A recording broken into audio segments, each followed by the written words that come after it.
পরিচালনা চালানো হচ্ছে একটা বিশেষ মহল থেকে।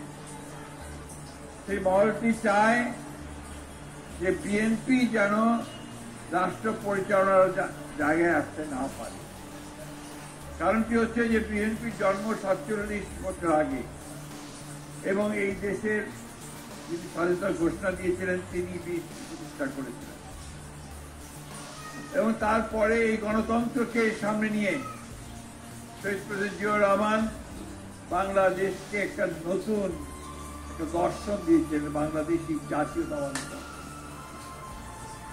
তিনি এই জাতীয়তাবাদী দর্শনের মধ্যে বাংলাদেশকে একটা স্বতন্ত্র রাষ্ট্র, স্বতন্ত্র জাতি, সেটা তিনি এই বাংলাদেশের জাতীয়তাবাদের মধ্যে দিয়ে পরিষ্কার করে বলছেন। আমি ডিটেলসে যাব না, ব্রিগেডিয়ার বলতে চাই তার 19 দফা কর্মসূচির মধ্য দিয়ে তিনি বাংলাদেশের যে সংস্কার করেছিলেন, একটা একদলীয় শাসন ব্যবস্থা থেকে বহুদলীয় ব্যবস্থায় নিয়ে এসেছেন গণতন্ত্রের ব্যবস্থায়।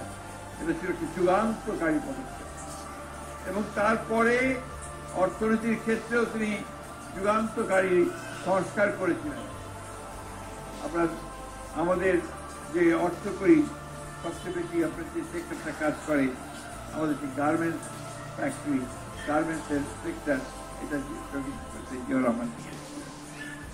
আমাদের যে ভাইয়েরা বিদেশে কাজ করে রেমিটেন্স পাঠায়, দেশে ডলার পাঠায়, তার উপর ভিত্তি করে আমাদের বর্তমান অর্থনীতি বেঁচে আছে।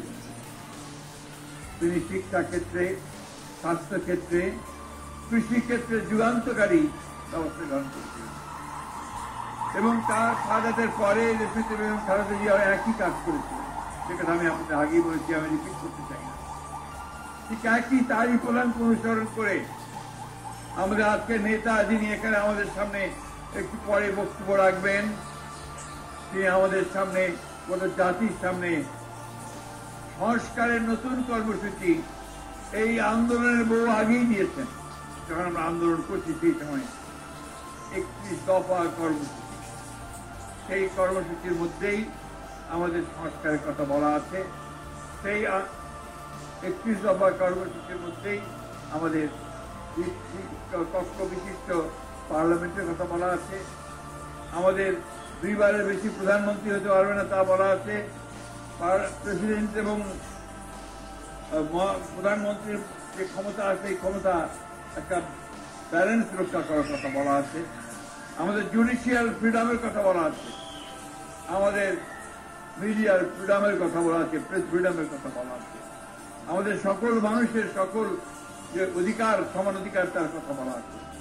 বাংলাদেশকে একটা সত্যিকার অর্থেই অর্থনৈতিক দিক দিয়ে একটা সফল রাষ্ট্রে পরিণত করবার ব্যবস্থা করা। প্রিয় দর্শক, এতক্ষণ সাথে থাকার জন্য ধন্যবাদ।